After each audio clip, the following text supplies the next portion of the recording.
Hello, hello, and welcome to the Chronic Noob. I am your host, Naomi. Um, and I am a chronic noob, constantly learning new things and wanting to make a safe space where people can learn new things and maybe think about things they think they already know in a new way. Um, as you know, today's topic is black and white thinking. Whether or not you're a black and white thinker, and getting to know yourself a little bit. I really like picking topics that are self-reflective in nature. So today is going to be about black and white thinking. Now, before I get into it, it was a beautiful day. Then the sun came out. I love my rainy weather. I'm wearing pants. I live in Florida and I'm wearing pants. I'm wearing pants. On May 31st, I am wearing pants and a sweater with a hood on it that I found at Goodwill. Nope, I found it at Humane Society. Nope. Yes, Humane Society. And it's the best sweater ever. And it has a hood. And I love it. And it's cozy. And it's perfect for rainy, cozy days. Like today was. I think it's going to rain again later. So there's still hope. So it's a beautiful rainy day. Just setting the scene here. Life's interesting. I don't know if I even have any updates. I guess, yeah, I'll get into it, I guess. I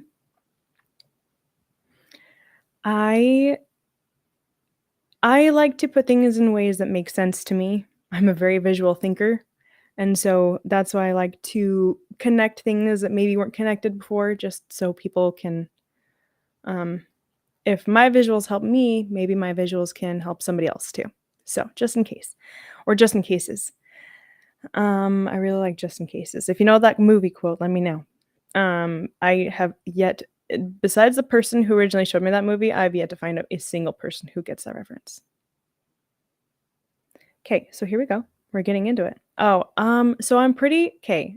As far as like the weekly dose of laughter goes, I'll be completely frank, even though my name is Naomi, I do not I think if you chuckle a little here and there, or if you want to give me a pity laugh or something, that's totally fine. I think that'll happen on its own. Hopefully, I can give you a little bit of your weekly dose of laughter while I'm talking, because I don't ever want to be caught taking myself too seriously. So hopefully, as my coping mechanism has been humor, hopefully that can shine through a little bit here. Or I'll be extremely cringy and you'll just feel really good that you're not me. So either way, I'll be making you feel good, either through laughter or through the fact that you're not as psycho as me. So you're welcome. Either way. Also, I literally just admitted to being psycho, so the fact that you're still listening means that you asked for it. Okay, here we go.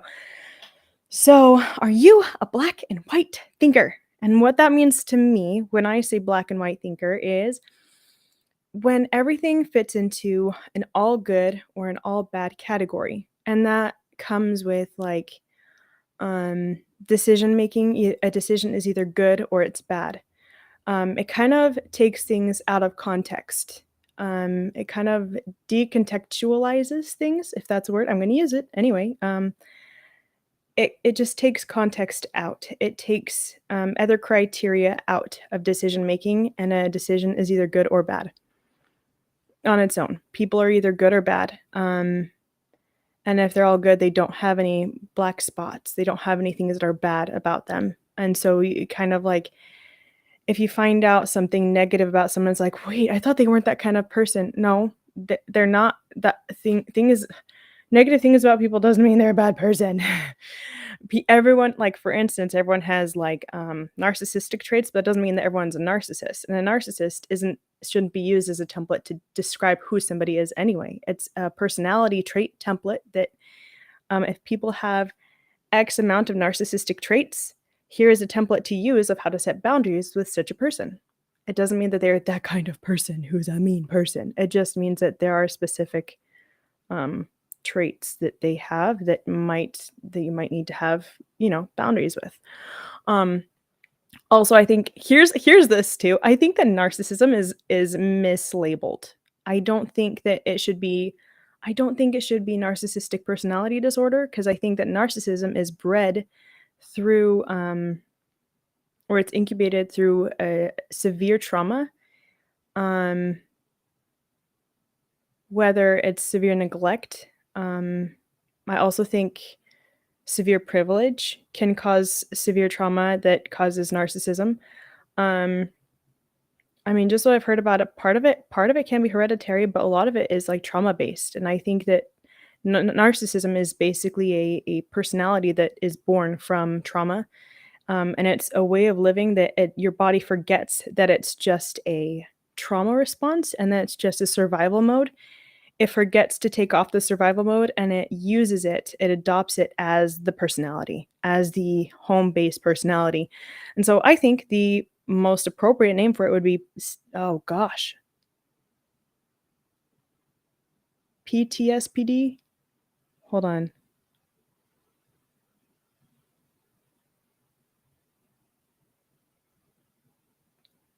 PTS, so post-traumatic stress. Yeah, PTSPD, post-traumatic stress personality disorder. So it's not just a post-traumatic stress disorder where things come up sometimes, it's a personality that your body has adopted due to post-traumatic stress. Bam, PTSD. There's my little tidbit. Okay, back to boundaries, empathy, and entitlement. These three things, I think these can turn into a triangle, a Bermuda triangle, if you will, for people who are black and white thinkers. And what I mean by that is boundaries should come between entitlement. Boundaries make it so entitlement and empathy don't have access to each other. Empathy is not something that anyone is entitled to. That is not an entitlement ever. So I believe that boundaries are what keep empathy from being used as an entitlement. Now, what I say, like, I say now a lot, sorry. Not sorry enough to like stop because I don't know what I'm gonna say instead, but I recognize it in myself and I know that you will be hearing it a lot and I know that I say it a lot. So sorry that it's going to be said a lot. And now you're gonna notice it a lot more. So if you didn't notice it before, you will now. You're welcome. Okay, so when it comes to black and white thinkers, boundaries seem like the thing that they're very black and white entitles things to be good or bad, right? Black and white thinking entitles things to be good and bad. Cut and dry. That's it. Cookie cutter, good and bad. Um, the danger with that though is that it makes it so boundaries are seen as a weapon, both to the person with black and white thinking as well as used by the person with black and white thinking. And I'll give you some for instances here. Um, when boundaries should be used as a line between empathy and entitlement, when it comes to black and white thinking, I think that they see it as more of a triangle. Entitlement is connected to empathy and to boundaries. And like I said, they see boundaries as weapons, right? So it's kind of it's a whole thing. So they get stuck in between this entitlement. So they're trapped behind entitlement, boundaries, and empathy, and they feel like they're entitled to certain things from certain people, certain empathies from certain people, certain excuses from certain people, and for certain people to not have boundaries. And then they think that when they have boundaries, quote unquote, because a boundary is not something you weaponize, but they weaponize it. And so it's not a proper boundary, right? A boundary is this is my threshold, and I'm giving you a key to the gate to my threshold. Now, here's where that line is. I just ask that you use the proper entrance. Here's a key to that. If you keep breaking through my fence, I might need to take the key away, and you won't have a key for a while. That's kind of how a boundary should be made, right? Well, they see it more of, oh, if you're not allowed to do that, if I'm not allowed to do this, then you're not allowed to do that. If you're not going to let me have what I am entitled to, then I'm not going to give you what I know that you deserve or that you want from me. It's more of a threat. It's not a I need this safety. It's a I'm gonna do this if you don't give me what I want, and it feels more, uh, tantrumy, for lack of a better term. Feels very juvenile, essentially. It's based off of, "Well, if you don't give me what I want, then I'm not gonna give you what I know you want," and they attack something that they know is important to you. Um, Now see, I just did it again. I should turn this into a drinking game. Just kidding, I don't drink, but, like, if I did, take some shots of, like, M&Ms. I like to have, like, mini M&Ms and, like, um, there's this thing that my church does every 6 months. We listen to some of our church leaders, and a lot of the things they say are, like, similar to each other, so I will literally grab, like, a medicine cup and some mini M&Ms, and I'll like, "Hey, at this phrase and this phrase, I'm gonna take a shot of mini M&Ms." Not that the mini M&Ms actually make it all the way through, because 'cause I'm eating handfuls the entire time anyway, so there's that. Anyway, that's neither here nor there. There's your little sidetrack, because I have ADHD, so you're welcome. Um, Boundaries, empathy, and entitlement. I'm gonna give you some examples. Um, they may or may not be from my own life. I want to use personal examples. However, like when it comes to setting boundaries and people that are in my life, it might not necessarily be appropriate to share what boundaries my personal circumstances have been. So I'm gonna see what I can come up with that's an appropriate thing to come up with. So maybe it's similar to circumstances that I've seen. A lot of it has to do with like, I think there's a lot around family, right? People are like, "Oh, well, they're family. You can't act this way, or you can't do that thing, or you can't say that thing to family, or you can't cut them off." Like, for instance, that's a good for instance is family. Family is not blood. You choose your family. Family does not entitle anyone to walk on you. It does not entitle anyone to disrespect you. It does not entitle anyone to use you as the butt of their jokes. It's not a word that entitles anyone to anything from you. Family is something that is sacred. It is a sacred title. It is a sacred relationship that we share with people we feel safe with. Um, it should be a place for safety. It should be a place for incredible safety. Um, like for instance, if you've seen, what is it, Bruno? We don't talk about Encanto. I had to sing the song before I could figure out the name. If you've seen Encanto, there's a character who leaves the family. He's gone for a long time. Bruno, spoiler alert. Um, and there's someone who says later on, like, he didn't care about this family. And then the person's like, "He loves his family. Are you kidding me? Someone leaving does not mean they don't care.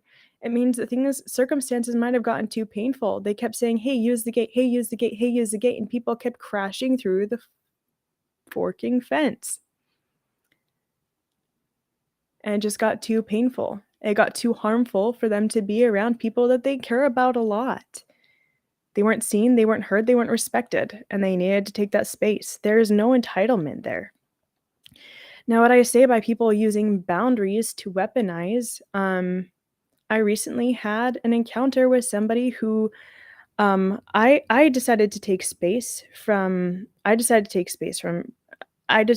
space from relationships in my life, right? And there's another relationship in my life, that I had kind of been boundaried with, and I had kinda kept at surface level. But that person was upset by me taking space from other relationships, and they kind of were like, "Oh, well," and they tried to, like, get all like, "Well, if you're gonna set that boundary, then I'm probably just gonna set that boundary with you." And I was like, "Okay, go for it. If that's what you feel you need. Do it." I think they're wanting more of, like, an uproar from me.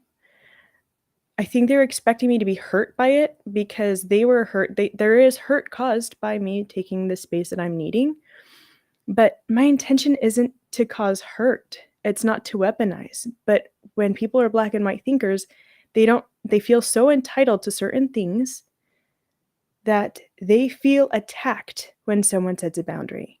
they feel personally attacked because they felt so entitled to that thing. So, not only do they feel miserable when someone sets boundaries with them because they're not getting what they thought they were entitled to, um, so of course they're gonna see the glass half empty, but also they set a boundary, a retaliative? In retaliation, they set their own boundary, which is more to do with hurting, and it almost seems like they're not happy if the other person isn't hurt by what they did. It almost seems like they're trying to get back at somebody who wasn't trying to be harmful in the first place. Because any decent human being with a good head on their shoulders is not going to make a decision logically. They're not going to make a decision that can cause so much harm unless they have taken into consideration the hurt that it can cause, um, and taken a pause and thought about it and made sure they completely reflected on whether or not it was something they needed to do. Any decent human being is not going to recklessly cause harm. They're not going to be reckless about it. They're going to be like, I need to say it anyway. I need to do that thing anyway. You're not going to please everybody, so stop trying. Do what you need to do for you. Because black and white thinkers tend to have that entitlement, it sets them up for being miserable, like literally miserable, because they feel like anyone not allowing them to have what they feel entitled to. In this case, it was someone who felt entitled to me taking on a certain narrative that is just not true. It's just not true. And I'm not doing that. I'm just not taking on that narrative. I'm not buying it. I'm just not. So I was like, hey, listen, I would love to have a relationship with you. But if that means that I have to continue being dishonest about how I feel because you feel personally attacked by me saying, this is how I feel and these are my boundaries, I don't need to. I don't need that in my life. So in my case, that person is going to make themselves miserable because they feel so entitled to me jumping on board with the narrative that they're so desperate for everyone else to believe. And I just don't I am to a point in my life where I will not allow other people and their desperation or their feelings or their bitterness or their hurt to dictate what I am supposed to feel or the choices I am supposed to make. I'm not entitled to anything from anyone. And I think that when you feel entitlement is literally when you create a triangle out of empathy, boundaries, and entitlement. When you feel entitled to people not having boundaries block you from their empathy, you literally set yourself up to be trapped in a Bermuda Triangle of misery. Because you will never get what you feel entitled to. You will always feel like people are letting you down. You cannot feel that entitlement. Not to anything, not from anyone. Anything that anyone extends is a kindness. And that's it. Have an attitude of gratitude. It's called that for a reason. Being ungrateful, being entitled, that's literally the key to misery. You're not going to own up to what's yours to own up to. When you can own that you're not entitled to anything, you can own your own choices, your own actions, your own worth. It unlocks a whole lot of things. A whole lot. Whole lotta. So I'm pretty sure that's the biggest gist I wanted to make. Are you a black and white thinker? Like, do you feel frustrated when people don't give you something that you thought that they should give you? Do you think that people should give you things? Do you get frustrated when people don't give you things? Why? Why? Now, that's not to say, like, if someone says they will do something for you and they don't follow through, yeah, get pissed.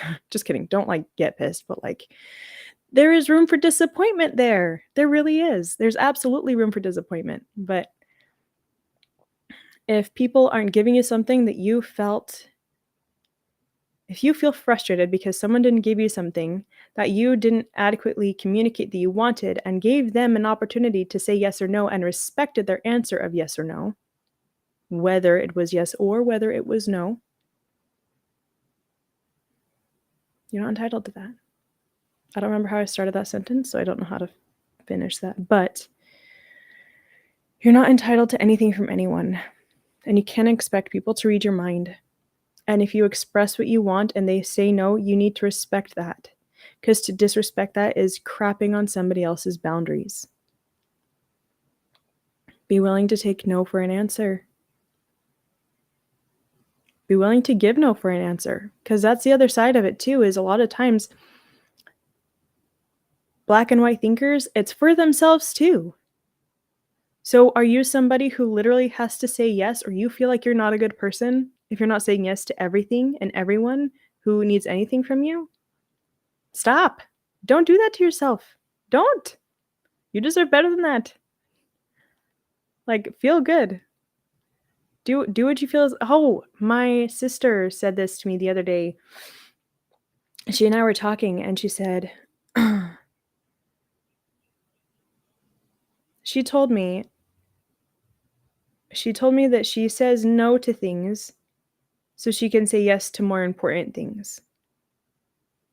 Sometimes if we want to, maybe like if you're someone who like wants to cook dinner or like take someone's kids and watch them or do something for a neighbor, but then you're like yelling at your kids to do stuff, like you're yelling at your kids because you're stressed because this extra thing you took on.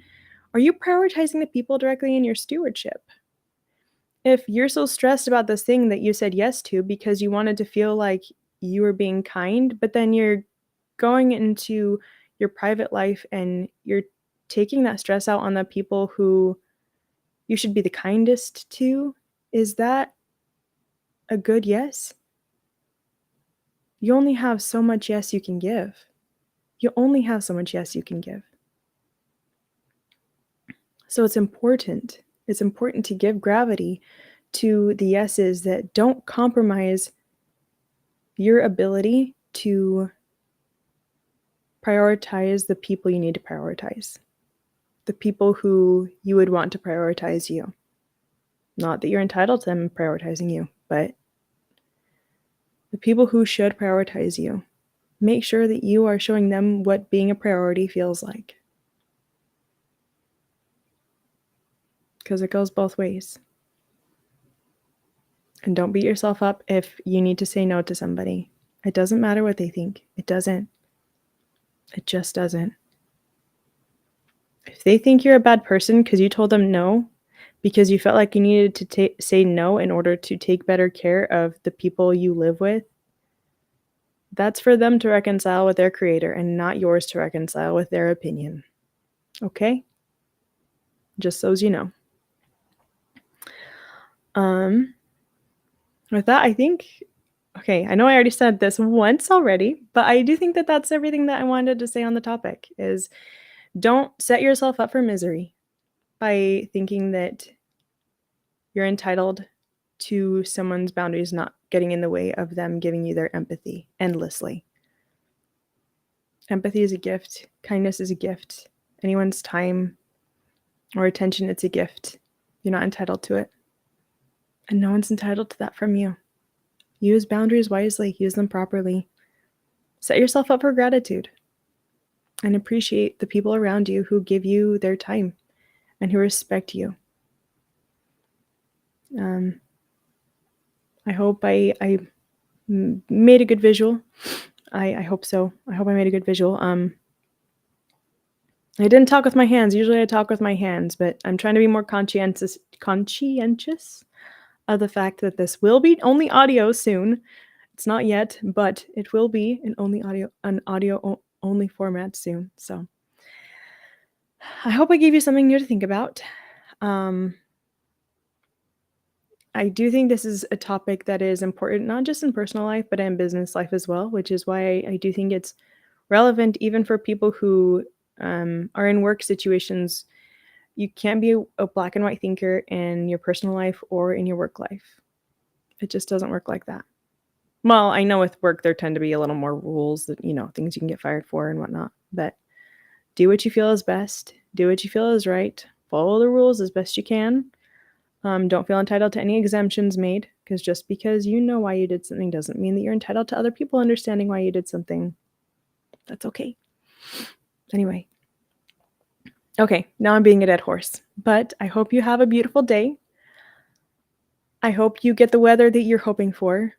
I hope that I get the weather that I'm hoping for, because I miss the rain. I didn't open my windows on time, so, I opened them and the sun was already out and I was bummed.